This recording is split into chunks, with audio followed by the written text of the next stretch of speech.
Un riche propriétaire de centre commercial a repoussé une pauvre vieille femme qui vendait des fleurs dans la rue devant son complexe.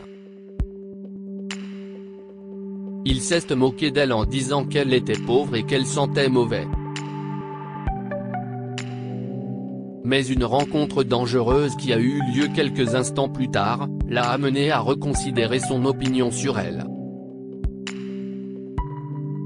Par un après-midi caniculaire, Maria, 55 ans, était assise sur un petit tabouret à l'extérieur d'un immense centre commercial.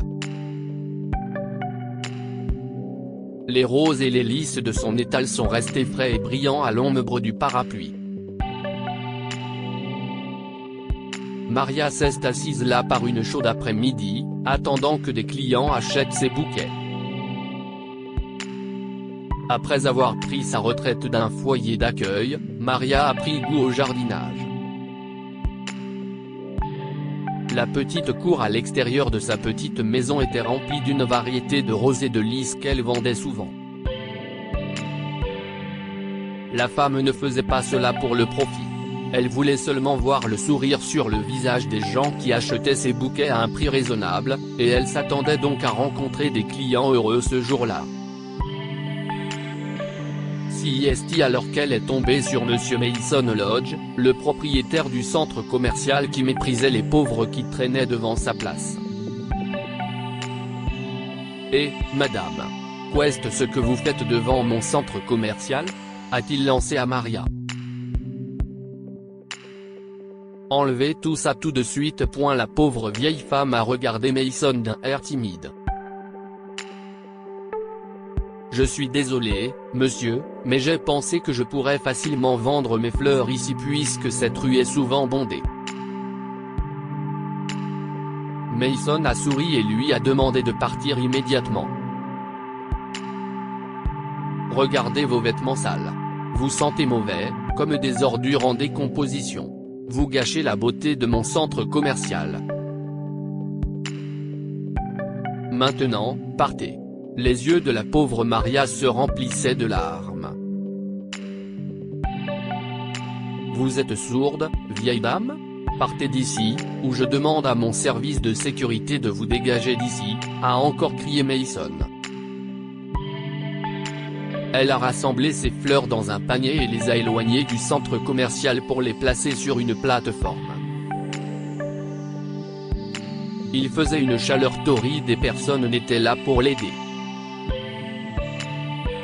Pauvres gens de nos jours, a grogné Mason. Il avait l'impression que la petite boutique de fleurs de Maria à l'extérieur de son immense centre commercial mouchetait sa fierté et son prestige. Plus tard dans la soirée, Mason est parti du centre commercial pour rentrer chez lui. Lorsqu'il a pris un virage et a atteint la route principale, il a vu Maria assise, avec toutes ses fleurs intactes.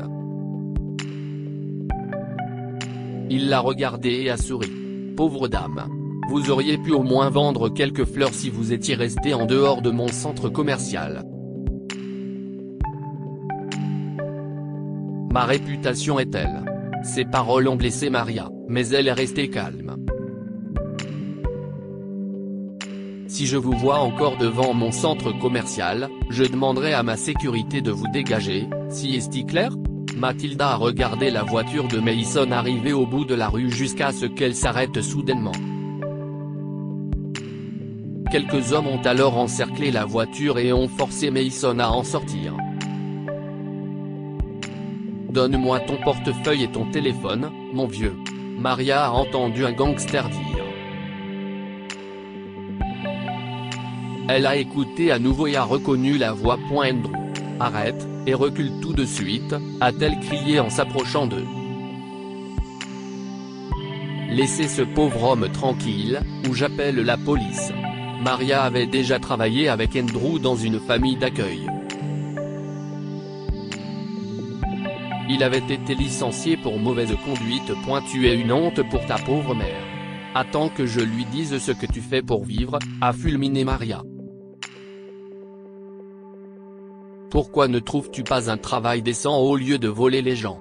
Andrew a rassemblé sa bande et s'est enfui, laissant Mason abasourdi par le courage de Maria. Les mots lui manquaient et la vieille femme s'en est allée avant qu'il ait pu la remercier. Encore sous le choc du cauchemar qu'il venait de vivre, il a décidé de s'en occuper plus tard et s'en est allé immédiatement. Le lendemain, Maria a fermé sa maison à clé et s'est apprêtée à se rendre sur le quai pour y installer son magasin de fleurs lorsqu'une voiture noire s'arrêtait devant la maison. Hey! Mason lui a fait un signe de la main en sortant de la voiture. Comment ça va? Maria était stupéfaite. Comment avez-vous eu mon adresse? Lui a-t-elle demandé. Mason avait obtenu l'adresse de cette femme grâce à l'un de ses agents de sécurité qui lui avait acheté des fleurs. Maria avait candidement révélé son adresse à cet homme. « Comment puis-je vous aider, monsieur ?» a dit Maria. « Ne vous inquiétez pas, je ne vendrai plus jamais de fleurs à l'extérieur de votre centre commercial. » Mason a été gêné par les propos de Maria. Il a proposé à la femme de la raccompagner en lui assurant qu'elle aimerait sûrement la petite surprise qu'il avait pour elle. Maria a accepté à contre-cœur. Lorsqu'ils sont arrivés au centre commercial de Mason, il a demandé à Maria de le suivre à l'intérieur. « Mais je ne suis pas bien habillée et j'aurais l'air d'une inadaptée dans votre immeuble de luxe », a-t-elle dit. Mason a souri et lui a tapoté l'épaule. Puis il l'a emmenée dans un magasin et lui a dit que tout était à elle. Si est votre nouveau magasin de fleurs. Vous êtes maintenant la nouvelle fleuriste de notre centre commercial, s'est exclamé Mason. Maria était stupéfaite. Le magasin était orné de centaines de fleurs magnifiques provenant de tout le pays. Elle avait même le droit d'y vendre les fleurs de son jardin. « Oh, merci, monsieur Lodge. Mais je ne pense pas pouvoir accepter une offre aussi importante de votre part, a-t-elle dit. Maria a dû se montrer très convaincante, mais elle a fini par accepter. En guise de remerciement, Mason lui a également offert une voiture. Il l'a serrée dans ses bras et est parti immédiatement car il craignait qu'elle ne refuse à nouveau l'offre. Maria a été submergée par la joie. Tout s'est passé trop vite et elle était ravie. Quelques jours plus tard, Andrew lui a rendu visite dans le magasin. « Bonjour, Maria. Je suis venu t'inviter à dîner avec ma famille. J'ai trouvé un nouvel emploi de barman. » Maria ne croyait pas ses oreilles. Elle était heureuse qu'Andrew ait changé après ce qu'elle lui avait dit. En fin de compte, l'acte de la gentille vieille dame s'est transformé en une expérience enrichissante pour elle, Mason et Andrew. Que pouvons-nous apprendre de cette histoire? Traitez les autres comme vous voulez être traités. Vous ne saurez jamais quel rôle ils peuvent jouer dans votre vie. Mason méprisait les pauvres qui se trouvaient à l'extérieur de son centre commercial. Il s'est moqué de Maria après l'avoir vue vendre des fleurs. Mais plus tard, il aurait pu connaître une fin tragique si elle ne l'avait pas sauvé des gangsters qui tentaient de le voler. Apprenez à respecter les autres, qu'ils soient riches ou pauvres. Mason méprisait Maria parce qu'elle était pauvre. Il s'est moqué d'elle et lui a manqué de respect. Mais les choses ont changé lorsqu'elle l'a sauvé, et il s'est rendu compte de son erreur.